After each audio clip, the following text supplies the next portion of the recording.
Spencer didn't use the word urgent with me in the 16 years we were together. He's using it now, 3 years after we went our separate ways. The letter has been sitting on my kitchen counter for 14 days. It's under an HOA bill for $340 and a Publix BOGO coupon for frozen ice cream that expires Friday. I haven't moved it. I haven't thrown it away. Every morning, I make coffee. I look at it and I do nothing. This morning the coffee went cold while I was staring at it. There's a thin skin on top of the mug now. I take a sip anyway and wince. I put the mug down next to my gray Yeti tumbler, the one with the EITC sticker on the side. I do pro bono work for a tax clinic in Decatur on Saturdays. Spencer always thought that was a waste of my time. I'm a forensic accountant. I track hidden money in divorce cases, mostly high-end ones. I know what corporate lawyers sound like when they're scared. I know what urgent means when a man like Spencer puts it in writing. It means the company is bad enough that he needs something from me, and he needs it soon. I open my laptop and pull up Bloomberg.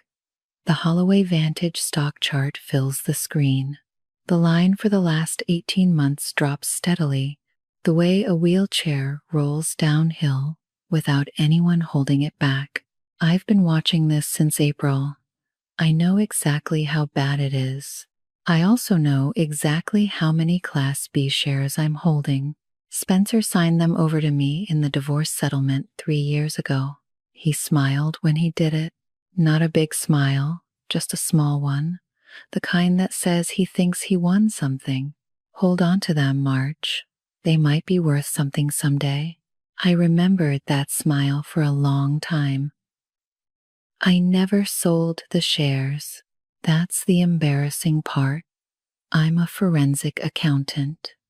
I knew the shares were low value. I should have sold them the week after the settlement closed. But I didn't. I held on to them out of spite. I wanted to own something of his that he thought was trash. That's not professional discipline. That's spite. I've been good at spite my whole life. I hold things quietly until they look like patience. 7 years ago, I found out about the affair. Not through a text message, not through perfume on a shirt, through an Excel file. Spencer left his laptop open on the dining room table one evening. I was walking past, and my eyes caught the screen. A Q3 travel expense report. 2 names at the same hotel in Charleston. 3 times in 4 months. Vivian was Holloway Vantage's marketing director. She was 28. I stood there for maybe 10 seconds. Then I did what I always do. I didn't cry. I took a screenshot. I saved the file to a USB drive. I closed the laptop. I went to take a shower. The next morning, I called a lawyer. I told the story to exactly one friend. She asked me how I knew what I was seeing. I said, he didn't lie to me on the phone, or on a napkin, or in a hotel room. He lied to me on a spreadsheet. Of course I knew what I was seeing. My phone buzzes on the counter. A text from Theo, my son. He's 14. He lives mostly with Spencer and comes to me on weekends and every Wednesday night. Mom, can you get me at 3:15, not 3:30? Coach let us out early. I set the phone down. I look at the letter again. I know what Spencer wants from that meeting. He's going to ask me to vote with the board on some decision that will keep the company alive. He's going to ask me not to block it. Here's what he doesn't know I know. I've spent 3 months talking quietly to 2 small institutional shareholders, Willcrest Capital and Penn Equity, between my 11.4% of Class B shares and the quiet agreements I've built with them. I have 23.7% of the voting power. That number is enough to block any board move to save the company. I did the math in my head while I was looking at the Bloomberg chart. I could end him on a Tuesday, I thought. Not proudly, just as a fact. I pick up Spencer's letter and fold it once, slowly. I put it in my jacket pocket. I squeeze it there, the way you squeeze an old candy wrapper before you throw it away, except I'm not throwing it away. I get in my car and drive to Theo's school. I sit in the parking lot and look at my phone for a long time. Then I open a text to Spencer's lawyer and type 4 words. I'll see you. Where?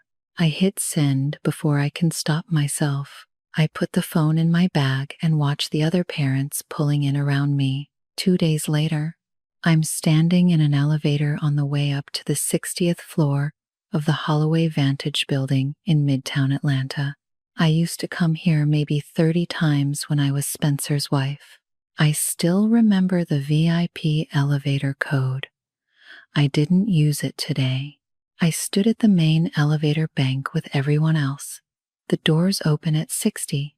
I step out into the lobby. The receptionist at the front desk looks up, and I recognize her immediately. Brittany. She's been here for at least 10 years. She looks at me, and her eyes change, the way someone's eyes do when they're matching a face to a memory they didn't expect to use.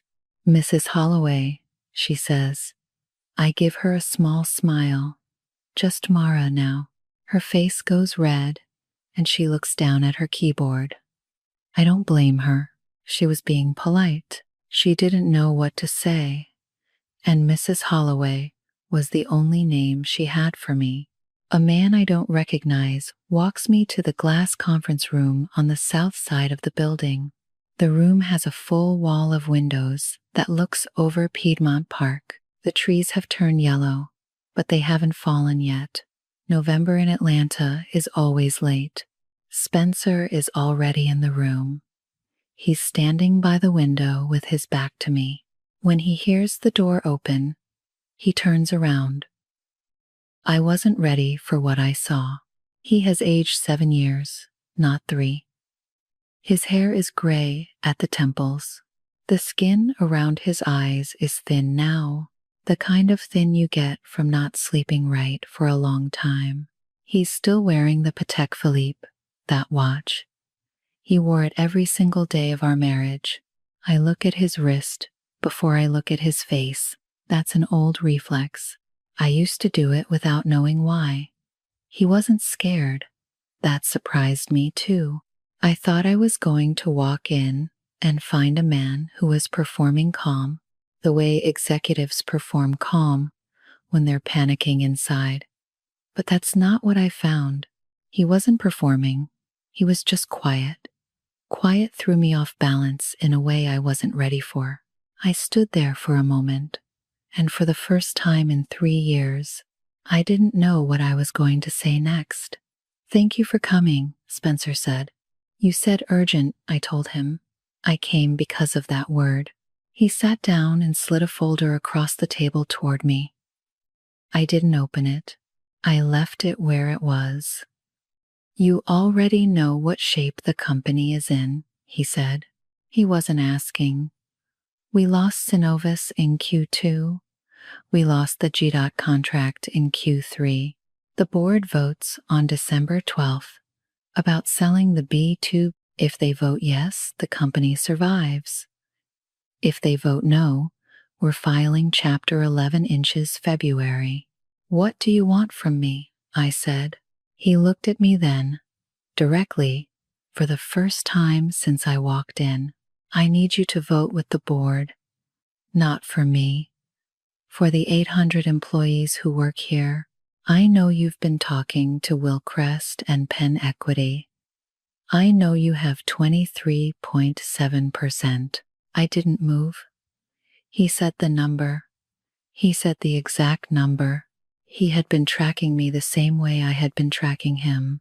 For how long? Months, probably.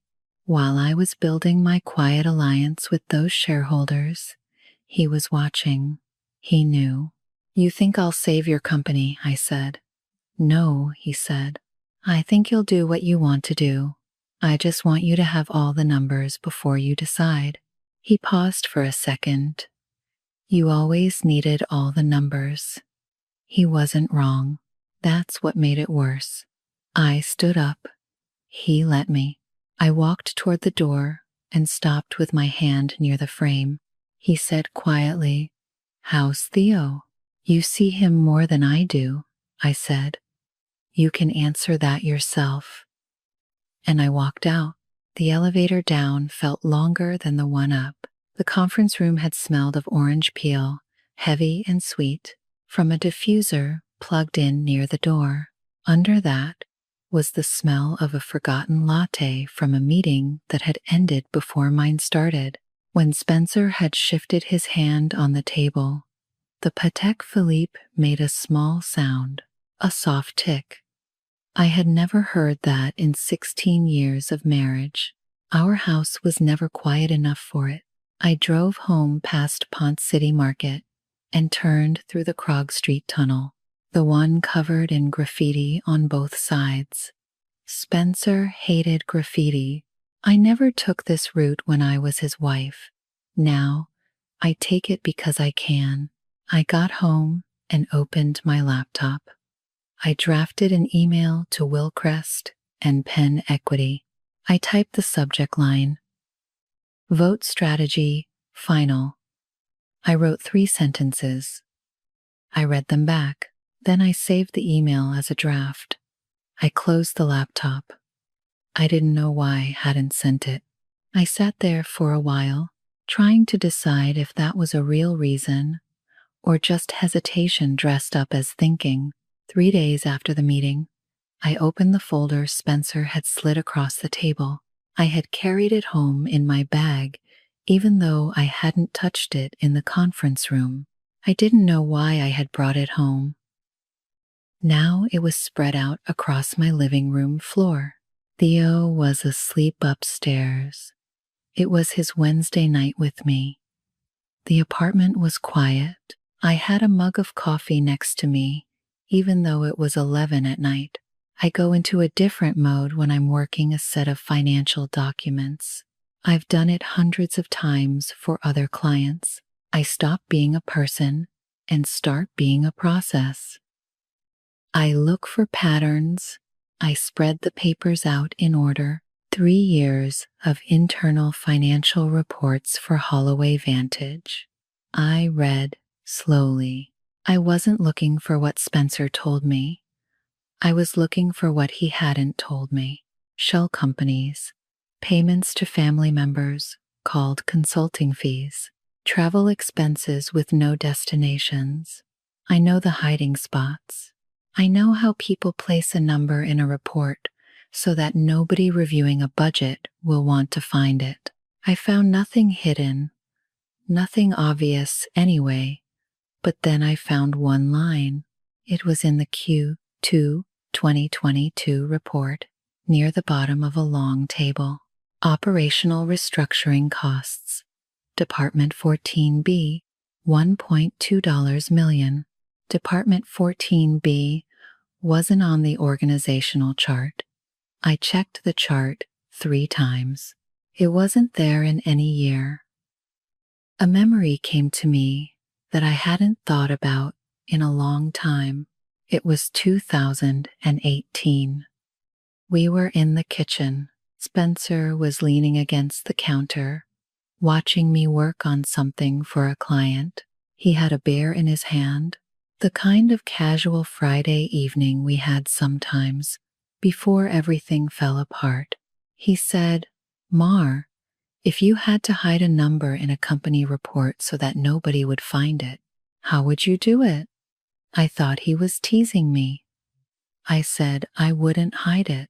I'd put it under a name so boring that nobody would want to read it. Operational restructuring costs. 4 words that people skip past every time. He laughed. He walked over and kissed the side of my head. I went back to my work and forgot about the conversation completely.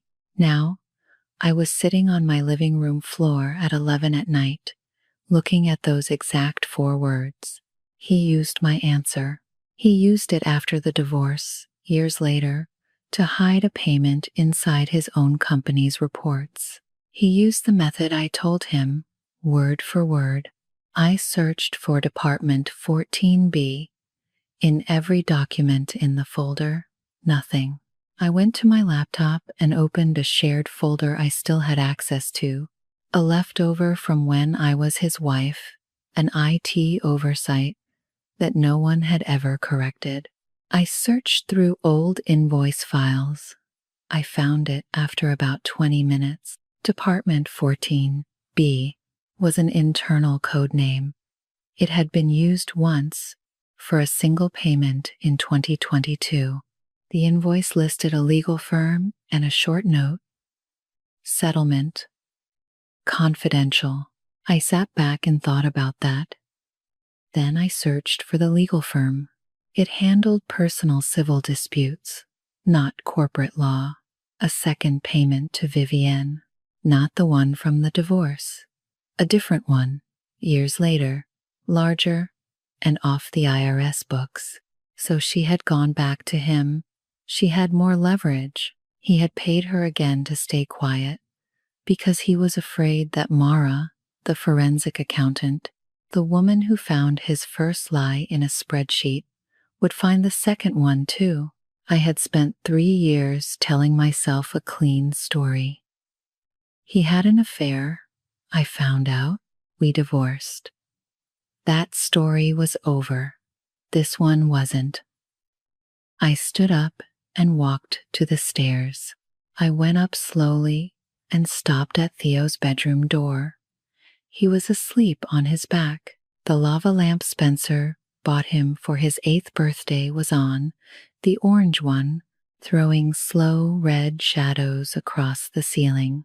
The room smelled like too much Axe Phoenix body spray and the clean Tide smell of a fresh pillowcase. An Algebra 2 worksheet was on his desk with due Friday underlined in red by his teacher. An Atlanta United poster was taped slightly crooked on the wall. I remembered Theo begging Spencer to take him to that 2019 game. Spencer had promised. He forgot. I had lived 3 years inside the story that he chose her over me. Every decision I'd made since the divorce had been shaped by that story. The shares I held because I wanted something of his he thought was trash. The anger I wore as silence.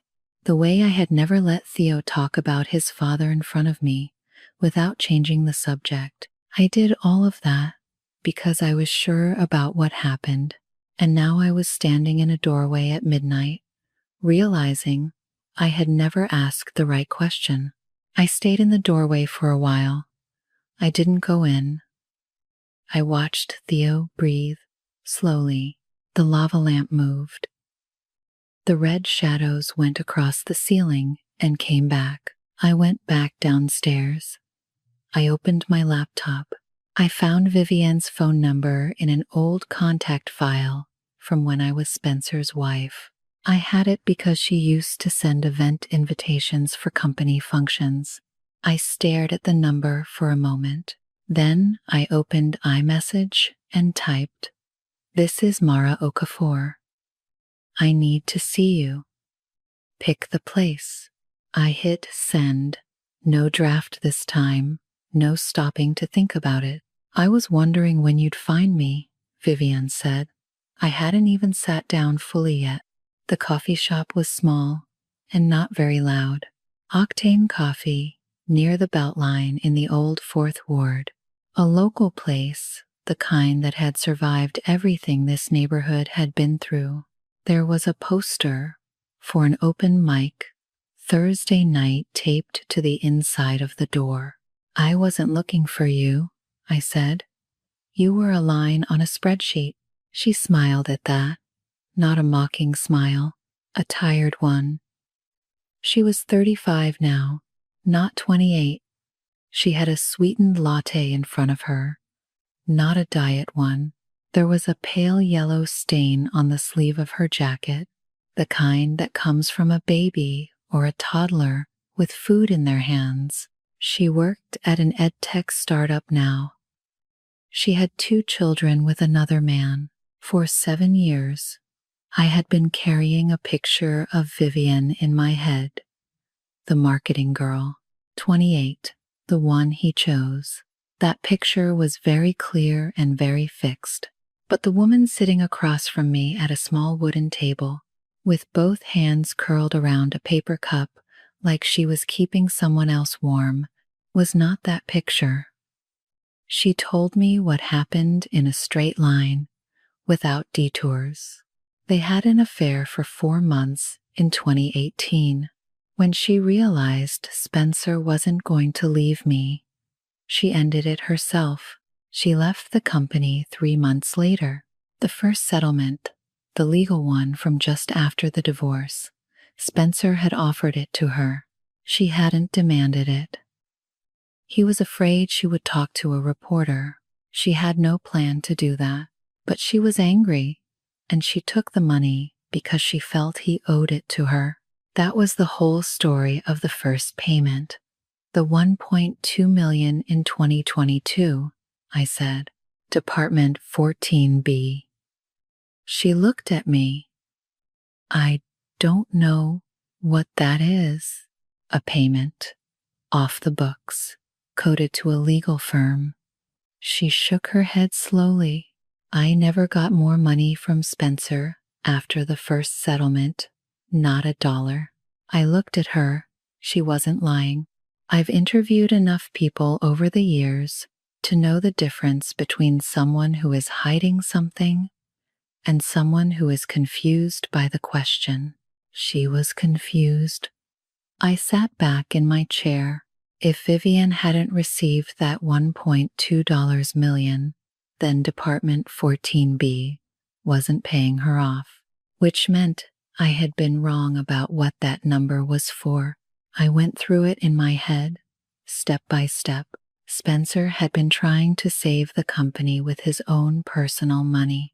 He had moved funds from his personal accounts and put them back into the company to cover operating losses. But he had pulled the money out too quickly and left a gap in the books. Department 14B was the cover label for that movement of his own savings. He had been burning through his own money, quietly, in silence, to keep 800 people employed, and he hadn't told anyone. I came to this coffee shop to find a monster. I found a woman drinking a full sugar latte with a stain on her sleeve from her daughter, looking at me without any anger at all. She didn't break my marriage. Spencer broke it. Then he tried to fix the damage with money because that was the only tool he knew how to use. And the worst thing I learned today wasn't that he cheated. It was that he had never learned how to ask for help. Not from me. Not from anyone. He knew how to appear in control and pay for his problems in private. I thanked Vivian. She nodded. She didn't ask me what I was going to do. I think she didn't want to know. I drove home. I sat in my kitchen for a while without turning any lights on. Then I called my lawyer. I want you to prepare a proposal for the Holloway Vantage Board, I said. I'm not just voting. I want a seat. That evening, I called Theo on FaceTime. It was his night at Spencer's house. I never call on those nights. When his face appeared on the screen, he looked surprised. Mom? He had his school hoodie on. His hair was messy. Behind him, I could see part of the kitchen I used to cook in. I just wanted to see your face for a minute, I said. He nodded slowly. Okay, Mom. He didn't fully understand. That was fine. I didn't fully understand either. I hung up and stood in my kitchen. I looked at the counter where the lawyer's letter had been sitting for 14 days. It was gone now. I had moved it 2 days ago without thinking about it. The HOA bill was still there. The Publix coupon had expired on Friday. I opened my laptop at 1 in the morning and wrote one line to Spencer's lawyer. Tell him I want a board seat. Not negotiable. He has 48 hours. I closed the laptop and went to bed. My heels were loud on the marble floor of the Holloway Vantage lobby. I was wearing a black suit, not the one from my wedding, not the one I wore to the final court date of the divorce. A new one, bought last week from a store in Buckhead that I had walked past 100 times and never gone into. I walked in, found the right suit, and paid for it in 12 minutes. I didn't take the VIP elevator. I stood at the main bank with the people who worked here, the ones heading up to their desks at 8:45 on a December morning. Near the back of the elevator was a man I recognized. He had come to the house in 2019 to fix the router. He was in IT. He looked at me for a second, then nodded. I nodded back. The doors closed. The board met in the large conference room on the 60th floor. 8 people. Spencer sat at the head of the table. He was wearing the Patek Philippe. I sat down in the chair that represented my 23.7%, and I didn't look at his wrist. The first motion was clean. Sell the B2B payments division to Stripe. Save the company. I voted yes. The board voted unanimously. The second motion took longer to read aloud. Spencer would remain CEO in name. However, he would report to a new board oversight committee. I would chair it. I would have approval rights on any decision over $250,000. I would have veto power on any public relations strategy related to the company for the next 5 years, including anything connected to the Vivienne settlement if it ever became a press story. Spencer signed the document. His hand didn't shake. He had been preparing for this since the day he sent the letter. After the vote, the others left. Spencer and I stayed in the conference room. Thank you, he said. I didn't do it for you, I said. I know. He was quiet for a moment. I hoped you'd do it for the 800 people. But I think you did it for something else. I did it for Theo, I said. That was half of the truth. I let him keep the other half. You're not going to forgive me, he said. No, I said, but I don't need to hate you anymore to get up in the morning. That's all I wanted from 2022 on. He looked at the table for a moment. Vivienne didn't blackmail me. I know, I said.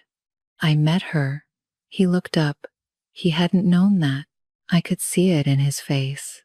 For the first time in the whole meeting, he looked caught, not hollowed out, not performing calm, just caught by someone who had done the work he thought he had hidden. I stood up and picked up my bag. Spence. I hadn't used that name in 3 years. It came out more easily than I expected. You don't need to ask for forgiveness. You just need to stop pretending you don't know what you did. I walked out. In the elevator down, I thought of my mother, a Nigerian woman who moved to Atlanta in 1979. She died in 2015, 2 years before Spencer and I began to fall apart for real.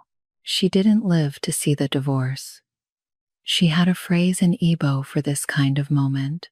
Aka ji aka, hand holds hand. She told it to me when I was young, when I asked her what you do when someone has hurt you badly. I drove back to Inman Park. It was Spencer's weekend with Theo, so the condo would be quiet. I stopped at Publix on the way. The buy 2 get 1 free neon sign was on over the ice cream freezer, the way it always is. I stood in front of the Ben & Jerry's section for a moment and picked up a pint of Cherry Garcia. I don't like Cherry Garcia. Spencer does. I bought it anyway, because I could, because it would sit in my freezer and I wouldn't have to explain it to anyone. I got home. I put my bag down. I changed out of the black suit and hung it up carefully. I sat at the kitchen counter with the pint and a spoon. I pulled off the lid. There's a specific sound a Ben and Jerry's lid makes when it comes off. A quiet thuck, like a small thing ending cleanly. I looked down at my wrist. I was wearing my Timex. $89 from a CVS in 2023. It ticks softly and it keeps perfect time. I ate 3 spoonfuls of Cherry Garcia. The frozen cherry numbed the tip of my tongue. I set the spoon down on the counter and looked at the wall for a while. Honestly, this story felt very real to me because nobody was fully good or fully bad. Mara and Spencer both hid the feelings behind work, control, and silence for too long.